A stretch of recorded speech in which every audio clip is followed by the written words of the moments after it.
Antonio starts right now. Hi there, good morning. It is Wednesday, January 31st. Hi, happy Wednesday. Thanks for joining us. It's been a wonderful weather week, especially these beautiful afternoons. We made it to midweek. What's the forecast looking like, Mike? Wonderful weather week is going to continue today. We've got a cool morning. We've got some of those high clouds out there. Again, they will pretty much, we'll keep a couple of them around later on today, but still a good looking day. Temperature right now is at 44 degrees. Just about what you'd expect this time of year, and we are going to make it up into the low 70s. So again, a huge warm up, just like the past few days. And as far as the aquifer, yesterday's reading did drop down 1/10 of a foot. So we got all that bounce from the rain last week, and now it's starting to kind of wane just a little bit. Mountain cedar's on the high side, and mold is low, but both of those numbers came up from their previous readings the day before. The updated count, of course, comes out later on today. Take a look at the satellite picture right now, and like I said, again, we've got some of those high clouds out there. They will be breaking up. We keep a few of them around later on today, maybe a couple more than yesterday, but still, it is going to be just a beautiful, beautiful day. Jacket this morning. Don't need it by the afternoon. Got a pair of 36s up there, Kerrville, Comfort, as well as in Bernie, 46 New Braunfels, and 40 right now in Hondo. Little bit of a wind chill in places, not much of a breeze. Just enough to add that little kind of nip to some of these temperatures out there. And as far as the forecast, like I said, great weather does continue. We're going to talk about those storms Friday night. Could be a pretty active night around here. And are they going to get out in time for the cattle drive on Saturday? All those details coming up in just a couple of minutes. Getting ready to hit the roads. Two hands on the wheel. Remember that one from Driver's Ed? 10 Always, and 2? yes. 10 and 2, Mike. Yes, definitely. You want to make sure you do that, especially you're heading out. Happy Wednesday, everyone.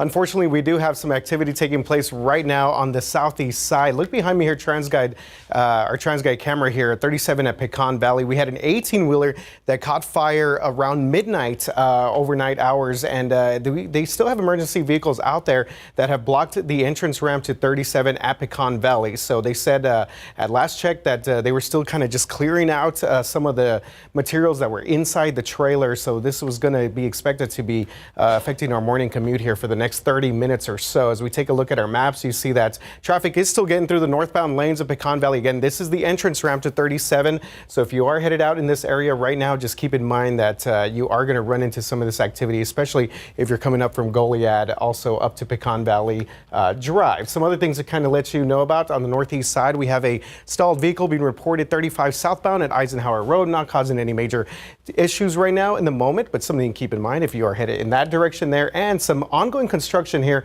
westbound I-10 at Frio, and you can see that we do have a little bit of a delays or backup in this area, especially back to Poplar Street. So just again, something that drivers in the downtown area just kind of take notice if you are headed out in that direction. The rest of the city, things looking pretty good as we give you one more shot of this TransGuide shot here again. 37 at Pecan Valley. Want to show you kind of the back end of this, and this is the again the entrance ramp that's closed there. 37 at Goliad headed into 37 northbound. So keep this in mind if you are headed out right now on the southeast side. Mark and Stephanie, back to you guys.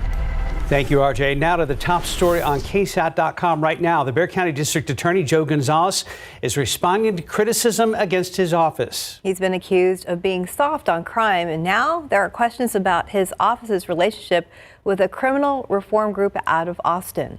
Well, I think the biggest misconception has to do with me, people's perception. And I'll tell you, part of it has been the disinformation out in the community. It's been perpetuated by the Officers Association and by other members in the community that I'm soft on crime because I have brought criminal justice reform to Bexar County.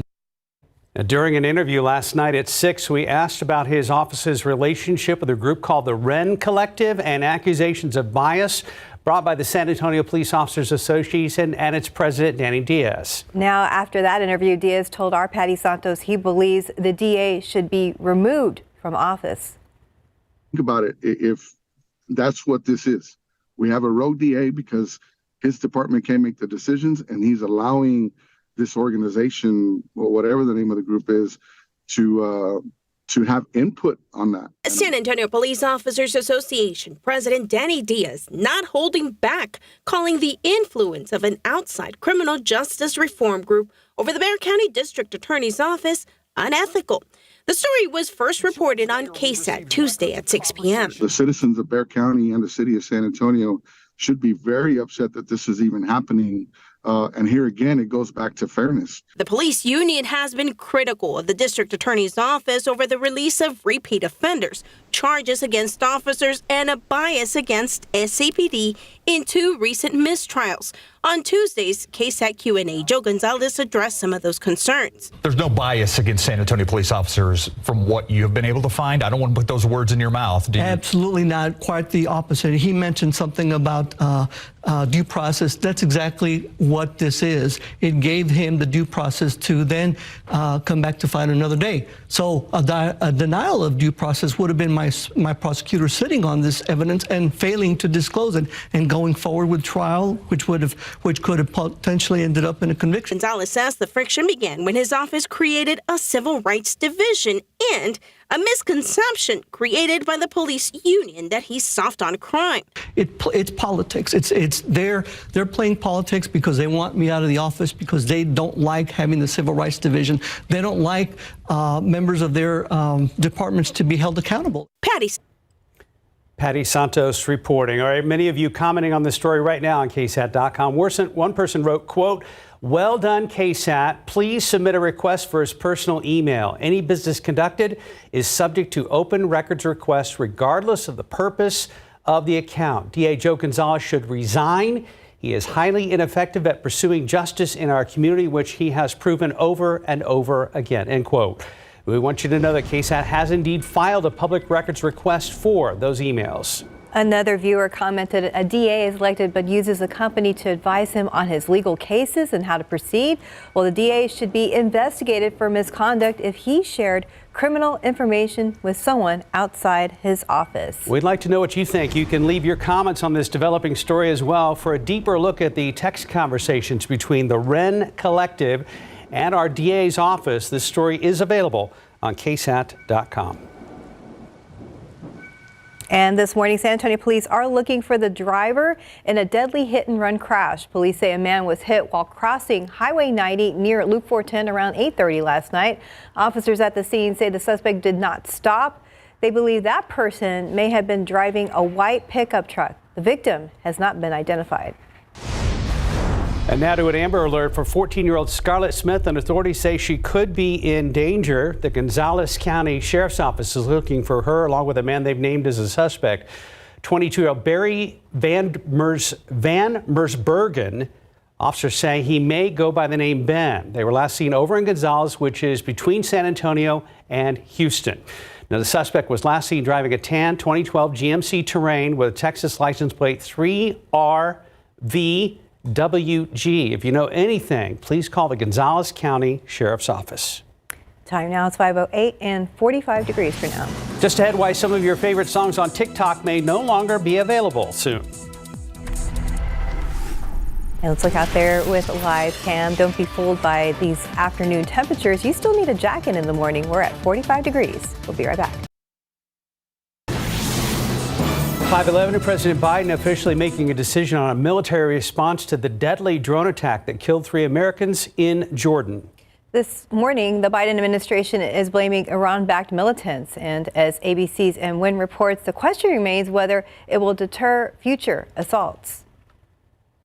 This morning, U.S. retaliation could come at any moment against the Iran-backed militants blamed for the drone attack in Jordan that left 3 American service members dead and 40 others injured. President Biden saying his decision is made after the Pentagon gave him multiple options. Iran responsible for the death of those 3 Americans. I do hold them responsible in the sense that they're supplying the weapons to the people who did it. U.S. officials telling ABC News the strike is expected to hit multiple targets over several days. Another saying strikes will likely target Iranian assets outside Iran, with most of the strikes in Syria. I don't think we need a wider war in the Middle East. That's not what I'm looking for. U.S. bases have suffered more than 160 attacks in the region since Israel's war with Hamas broke out in October. Yemen's Houthi rebels, backed by Iran, have also attacked ships transiting the Red Sea in response to the war in Gaza. We have called on the Iranian proxy groups to stop their attacks. They have not, and so we will respond in a time and manner of our choosing. Biden spoke with the families of the 3 fallen service members, Sergeants William Rivers, Kennedy Sanders, and Brianna Moffitt. Moffitt's mother telling our Faith Abube about the moment officials broke the tragic news to them. And he looked at me and he said, "I'm sorry, Miss Moffitt, but Brianna was killed this morning in a drone attack." And I'm like, my baby, you can't take my baby.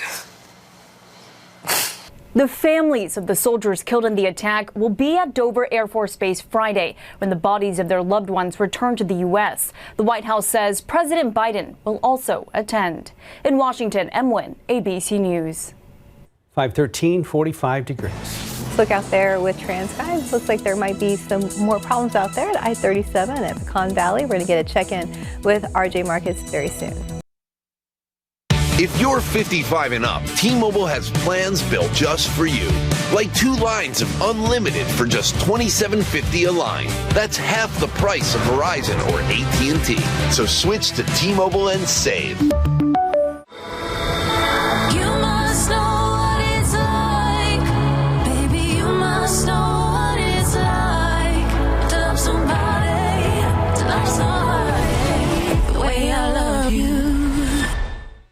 Sluggish or weighed down could be a sign that your digestive system isn't at its best. But a little Metamucil every day can help. Metamucil psyllium fiber gels to trap and remove the waste that weighs you down. So you can lighten every day the Metamucil way. The Pro Bowl games. Hey, I know you see me. It's your favorite players taking flag football to a whole new level. The Pro Bowl games, presented by Verizon. Action starts Thursday, February 1st. Flag football championship game Sunday, February 4th. Welcome back. Good morning, 517. Yeah, problems on the road already. Yeah, guys, already seen some issues out there in the southeast side. You do not want to wake up and see flashing lights out there. And we've had a situation going on for a few hours out there now on 37 at Pecan Valley. So what we were told earlier was that an 18-wheeler caught fire out there at the entrance ramp there at 37 at Pecan Valley. And you could see from our TransGuide shot here that they have separated the big rig from the trailer, but they've been out there for a few hours now, and you do see traffic getting through this area.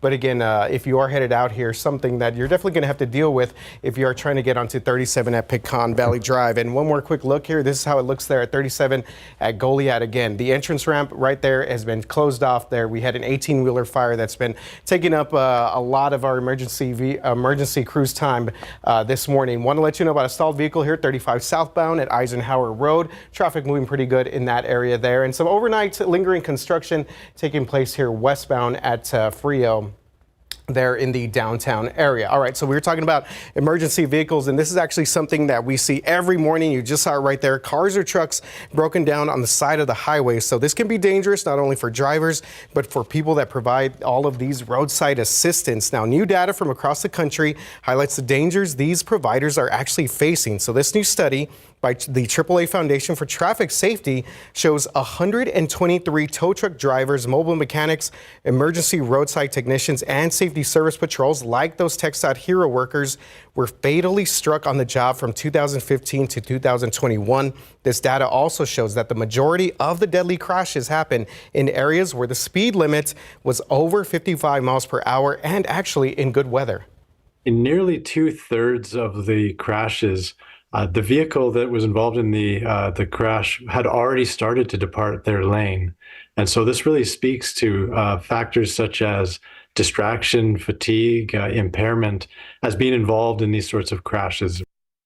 Yeah, absolutely. So 1/3 of these crashes actually happen in broad daylight. Again, 1/3 of these crashes in broad daylight. The foundation adds that drivers need to slow down when they see emergency vehicles, and even a few feet of space can be the difference between life and death. So do want to let you know in all those cases there, fortunately, no one was injured in those cases, but you saw some of the dangers there from some of the dash cam videos there and the cameras in some of those emergency vehicles. So again, if you see emergency lights, just make sure to give them an enough space to clear out whatever activity that they are currently responding to. All right, Mike, how are things looking outside? We do see traffic is a little bit busy this morning. Yeah, and I always remember the officers that used to do traffic always said that it's the law, slow down 20 miles below the posted speed limit or move over to the adjacent lane. I always tell my son, if you get a flat tire on the highway, ruin the tire, just drive off. Don't do it on the highway there. So thank you very much. I mean, those images of what happens, it's very sobering. All right, interesting little picture. It was last time we saw a little roadrunner out there kind of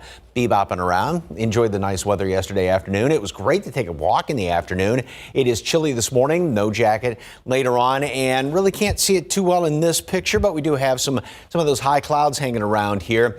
Humidity has been very low, and so that's one of the reasons why we've had these big warm-ups. We've gained 25, 30 degrees from the low to the high in the afternoons. That will be the situation again this morning, but then as we go into tonight and tomorrow, notice how these numbers start to come up. We get more of a flow coming in here off of the Gulf of Mexico, so it's not going to be as cool in the mornings because you can't drop down below what these dew point temperatures are. And then that is eventually going to help to feed some of the showers and a couple of thunderstorms by Friday night. So this morning, a couple of those high clouds out there will dip down low 40s, lose another couple of degrees here and there. And then the big warm up already gained 20 by noon, top off 72 later on today. So we're going to be on average 5, 6, 7 degrees above normal across the board. Now, here's what's going on as far as Friday is concerned. We are going to keep a lot of clouds around here throughout the day. And then this model, I think, is a little anxious getting some of these showers in here. And again, broad brush, just the small chance for it.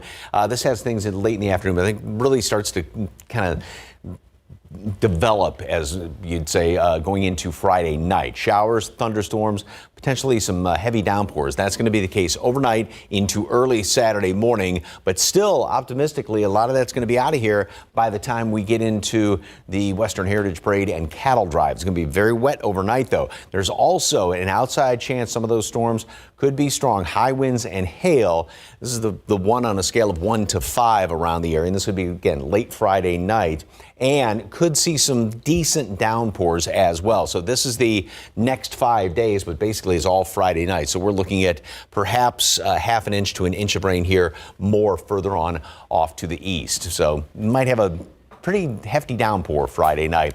72 today, 70s to start off the month of February. Those rain chances then late on Friday night. Once we clear out Saturday, the wind's going to pick up. Windy both days, Saturday, Sunday, but a good looking first weekend of February. Back after this. Hey there, everyone. Meteorologist Justin Horn here. If you're digging through the weather logs like myself, you would find that today's date is a notable one. January 31st is an important date in San Antonio's weather history. Let's go back to 1949. Picture this. There's snow on the ground in San Antonio. Skies are clear and the morning temperature plummets all the way to 0. It's the coldest temperature San Antonio has ever seen. I can imagine fireplaces were lit up across the city. Because of San Antonio's latitudinal location, it's hard to get that cold here. Even in the big freeze of 2021, we didn't fall that far. For perspective, here's a look at the top 5 coldest temperatures San Antonio has seen since records have been kept. As with any major event, it takes the perfect confluence of factors to make extreme weather occur. In this case, a powerful Arctic front plunged through South Texas just days before. But even the coldest of air masses won't get us to 0 in South Texas. It took another component, snow. We actually got quite a bit of it. On January 30th, an overrunning pattern brought 4 inches of snow to San Antonio. And with that snow on the ground, it helped to make things a little bit colder. Snowpacks, just like up north, help to release heat and energy, especially on clear nights, back up into the atmosphere. That did it. The mercury dropped to 0, and it's a record that stands to this day. Amazingly, it was even colder in surrounding communities. It dropped to 7 below in Kerrville. Want to read more? Click on this QR code for my article titled The Night That San Antonio Dropped Down to 0. For GMSA, I'm meteorologist Justin Horn. Great story. Thank you, Justin. Well, songs from some of your favorite artists may soon disappear from TikTok. ABC's Rhiannon Alley has details in today's Tech Bites. In today's Tech Bites, TikTok is losing some of your favorite tunes. Songs are disappearing from the app after TikTok failed to reach a new licensing agreement with Universal Music Group. Universal controls 1/3 of the world's music, including songs by Taylor Swift, Lady Gaga, and The Weeknd. YouTube TV has found a fix for a complaint from sports fans about the multi-view feature. An update will allow the feed to be customized. Right now, users can only see predetermined groupings of games. That rollout will only be available for NBA and college hoops. And the latest update for Yelp has more than 20 new features, including upgrades to the home feed and search visuals. Users will also see new AI features, including auto-generated business summaries. The update is only available on iOS, and Android version is on the way. Those are your Tech Bites. I'm Rhiannon and Allie. Have a great day. Time now is 5:28 and 43 degrees for now. Just ahead, what you need to know about a multi-million-dollar state-of-the-art police substation slated to go up soon on San Antonio's Southside. Tooth decay is one of the most common childhood diseases in the nation. Ahead on GMSA at 6, how you can better protect your child's teeth. Good morning, everybody. Congratulations. You made it to Wednesday. It is the last day of the month. Yay, we made it to Wednesday. Yes. But I can't believe it's the last day of the month. Yeah, already. And February is going to start 9th. You know, after the story Justin was talking about when we hit zero back in 1949 on this date, I still always think about 1996 in the month of February when we started with an ice storm. By the 21st hit 100. And then the end of the month, there was more ice. Texas. Wow. Be prepared for nothing anything. like that today. So we've got some high clouds out there right now, and a nice morning. Look at the view of the skyline there from our camera down at Brook City Base. Some high clouds going to keep us from getting as cold as what we could get. We'll still drop down another couple of degrees here and there. 44 right now. Dew point stands at 37. So still relatively fairly dry air out there. And that's what has been allowing temperatures to really, really warm up in the late morning and afternoon hours. So, we've been gaining 25, 30 degrees across the board. 37's up there. Kerrville, Comfort, 36 Bernie Stage, and 44 at Canyon Lake right now. Just a hint of a little bit of a wind chill out there, a slight breeze. Mold is low, but it went up from the previous day's reading. Mountain Cedar is high. It went up from the previous day's reading. And may get our last good shake of the Mountain Cedar trees this weekend because it is going to be pretty windy, just kind of forewarned for the weekend. So Mountain Cedar may get pretty high as we get into Saturday and Sunday. Today, mostly sunny skies. A lot of those high clouds out there, though. Low 70, so we'll still be 5-6 degrees on average around the area above normal. And then tomorrow, a few more clouds. Humidity is going to begin to increase around here. That's going to lead us into Friday, and especially Friday night, where we get showers and thunderstorms to develop. Dinner time right after that, and then storms overnight. Some could be on the heavy side with some hefty downpours around here, especially east, and also some could be on the strong, potentially severe side. High winds and hail would be the biggest threat with that, and it's going to be one of those hitting hard and then getting on out of here. The last overnight, early Saturday morning, but right now still the timing is looking good. And thinking optimistically, it gets out of here in time for the cattle drive Saturday morning. And then we've got a great weekend ahead. Going to have lots of sunshine. It's going to be windy both Saturday and Sunday. And just overall, a really nice first weekend of February. More on that coming up in just a couple of minutes. Traffic Authority. RJ, still got the big problem on the southeast side? Actually, Mike, things look a lot better out there as things are clearing out there. 37 at Pecan Valley. We see a couple of emergency vehicles still out here. SAPD still blocking the entrance ramp here for 37 at Pecan Valley. But again, the biggest thing, they have cleared out this 18-wheeler big rig that caught fire earlier, just after midnight earlier this morning. It took them a few hours to kind of clear out the trailer and clear out this scene. So I do anticipate that this entrance ramp there at 37 should open up here in the next 15 minutes or so as officials just kind of clear out the lingering effects from that 18-wheeler fire from earlier this morning. 35 southbound, still seeing this being reported on TxDOT's website at Eisenhower Road. Not not causing any major delays right now, but keep this in mind if you're headed out northeast side and downtown area. We're still seeing some delays here on the westbound parts of I-10 at Frio.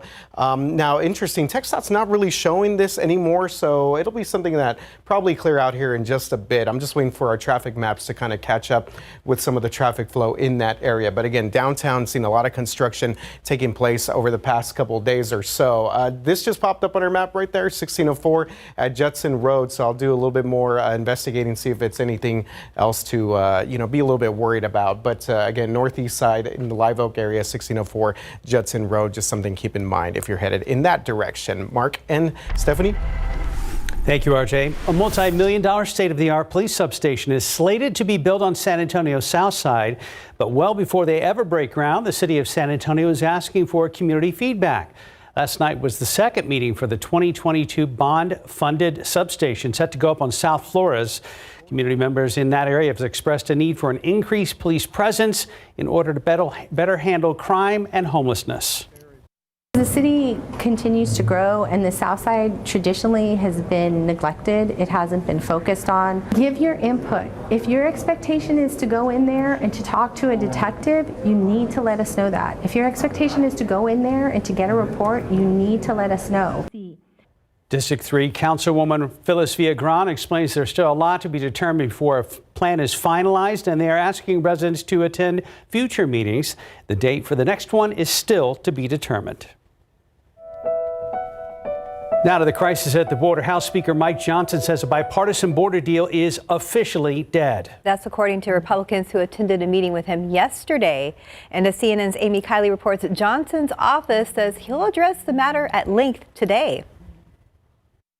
I have talked to former President Trump about this issue at length, and he understands that. He understands that we have a responsibility to do here. Speaker Mike Johnson is declaring a bipartisan border deal dead, according to House Republicans. Former President Donald Trump wants to kill the plan. GOP Senator James Lankford has been negotiating with Senate Democrats. That has Republican leaders feeling stuck, according to GOP Senator John Cornyn. We got to do everything we can to try and fix it. And if we can't get there, fine. But if we don't try, then shame on us. Some Republicans are falling in line with Trump. They refuse to support any border legislation that doesn't meet all their demands. That's a tall order in a divided Congress. Bipartisanship is the only way that action on the border is going to happen. Republicans say President Joe Biden should use more executive actions to address immigration. Our country is experiencing a full-fledged invasion with illegal immigrants encouraged by Joe Biden's open border policies. Biden says he's done all he can without Congress, but he says the day he can sign a bipartisan bill letting him close the border, he will shut it down. I'm Amy Kiley reporting. In your morning headlines, the United States dealing with an epidemic of sexually transmitted diseases. The latest data from the Centers for Disease Control and Prevention says more than 2.5 million cases of chlamydia, gonorrhea, and syphilis have been reported here in the U.S. While cases of gonorrhea have dropped compared with a year earlier, the number of syphilis cases increased 17% to its highest level in decades. The agency says it's looking for more innovative solutions to tackle the problem and come up with better prevention strategies. Public health experts want to target areas where cases are more prevalent. The Food and Drug Administration is updating its oversight of cosmetic products. The agency says it receives about 5,000 reports each year about health problems related to their use. The FDA's authority to regulate cosmetics expanded late last year under the Modernization of Cosmetics Regulation Act. Now, regulators require manufacturers and distributors to submit reports of serious adverse events related to cosmetic products directly to the FDA and to do so within 15 business days. The FDA has a website instructing consumers and healthcare professionals on how to report a cosmetic-related complaint via phone, online, or in the mail. If you can't afford your rent, you're not the only one. According to Harvard University, half of all renters in the U.S. right now are paying more in rent than they should. That's defined as rent using up more than 30% of your total income. There is some good news, though, since rent is technically coming down in most of the country. Right now, the median asking rent is just above $1,700 a month. That's down $63 from its peak in July of 2022.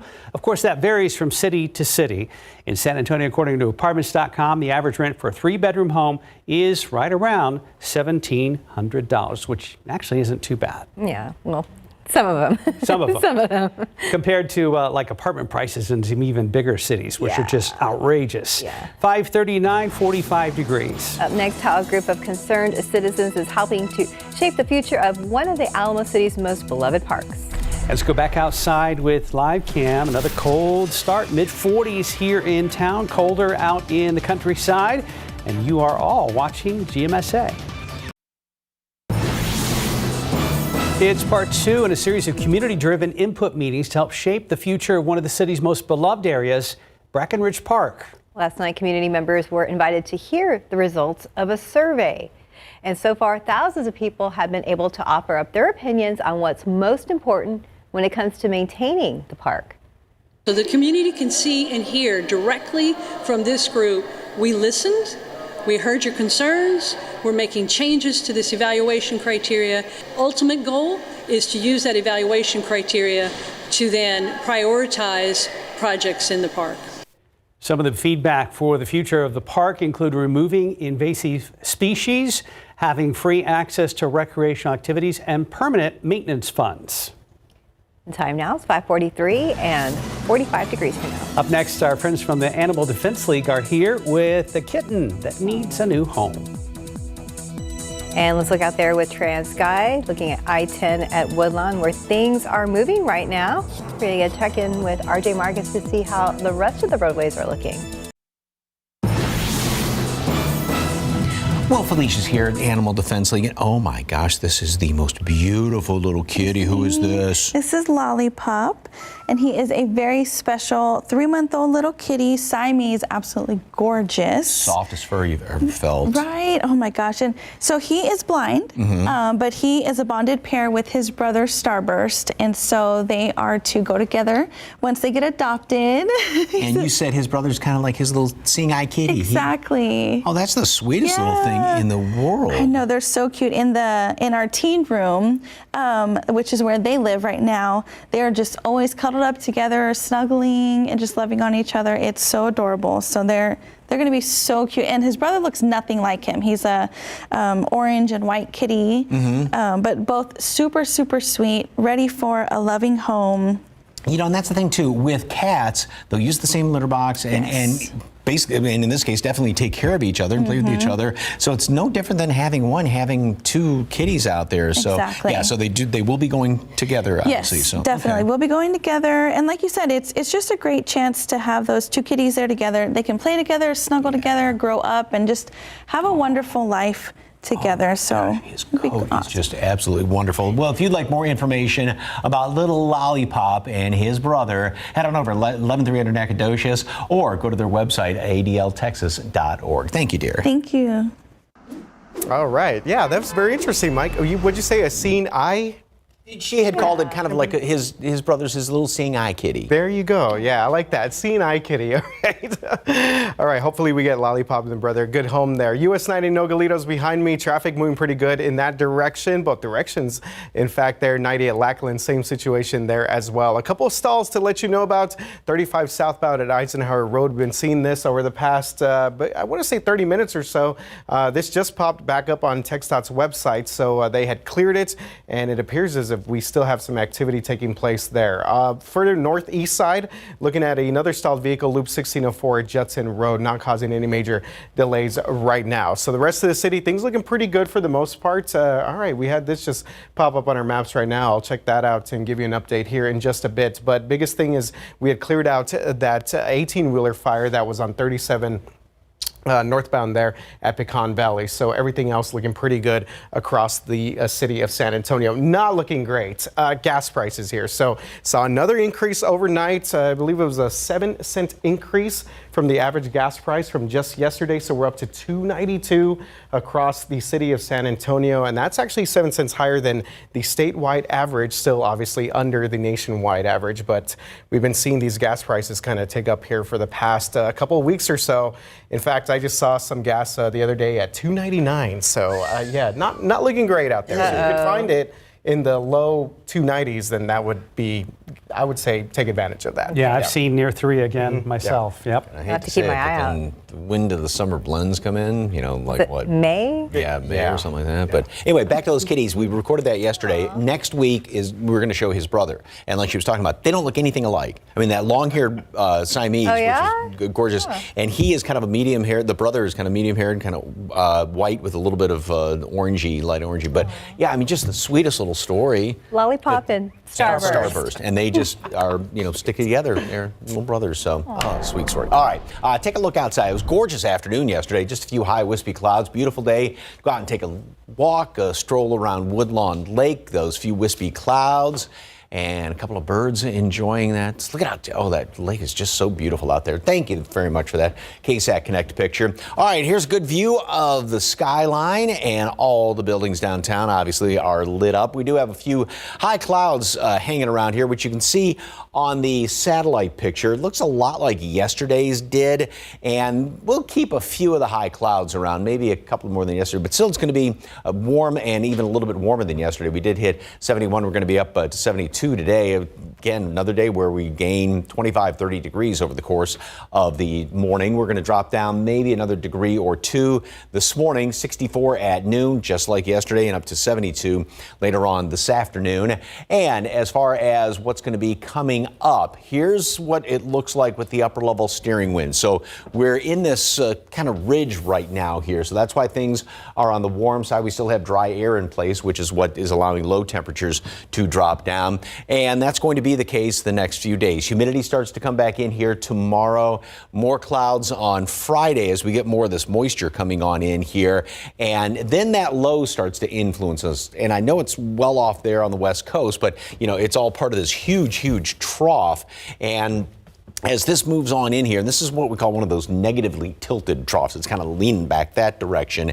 And a lot of times with this, as it comes through, these as they come through, they can, as the storms they produce, can sometimes be on the strong to potentially severe side, and there is that threat overnight Friday into early Saturday. But what's going to be happening is this develops the rain around here. It's going to work its way just to the north of us and then all of a sudden push all that out. So that's why it is looking like the rain gets out of here fairly quickly early Saturday morning. We have those showers late Friday night. Even a couple of stronger storms are possible with a few heavier downpours around here. That lasts into early Saturday. And then again, clears on out just in time for Saturday. And like I said, there is the chance for one or two of those to be strong, potentially severe. High winds and hail going to be the biggest threats, and going to be a couple of hefty downpours associated with some of those storms, especially kind of like the last time we got a lot of rain, especially well off to the east. So that's what we're going to be on the lookout for Friday night, early Saturday morning. Then after that, great looking weekend. 72 today, 70 tomorrow. And then we are going to make it up to 70 as well on Friday. Those showers and a few thunderstorms are going to be popping up there. We're going to be on the lookout for those. And then wet start Saturday morning, but still looking like Mother Nature is a cowboy fan. So for the Western Heritage Parade and Cattle Drive should be clearing on out of here. Windy, though, over the weekend, Saturday and Sunday. So that may be one of the last big pushes hopefully one of the last big pushes of Mountain Cedar. Well, if you guys plan this right, it's windy. Just tumbleweeds rolling across the street there. A great I like scene. that. Right down tumbleweeds down Houston. Yeah. Turn it into a Hollywood set. Perfect. You bring the tumbleweeds. Okay. You bring it. I'll talk to Justin. He's from out that way. 554, 45 degrees. Let's look at your winning lotto numbers. Pick 3, 8, 9, 6, Fireball 1. Daily 4, 8, 4, 1, 6, Fireball 7. Cash 5 numbers 6, 9, 16, 27, 31. And we also have Mega Millions 3, 5, 16, 58, 59. The mega number 11, Megaplier 4. Good Wednesday morning. Coming up here on GMA, the story that we're all following. President Biden says he has decided how he will retaliate for the drone strike that killed 3 U.S. service members in the Middle East. What officials are saying about that operation. And the tech executives are in the hot seat on Capitol Hill over child exploitation on their platforms. You're going to see that and so much more right here on GMA. Ahead in the next hour, GMSA, there are now new questions about Bexar County District Attorney Joe Gonzalez and his office's relationship with a criminal reform group up in Austin, how he is responding to that criticism. Plus, San Antonio police searching for a driver involved in a deadly hit and run last night. And checking TransGuide right now, quite a bit of traffic at Interstate 35 and Pine Street. There's Loop 410 at McCullough Avenue. We'll talk to RJ and Mike on the other side of this break.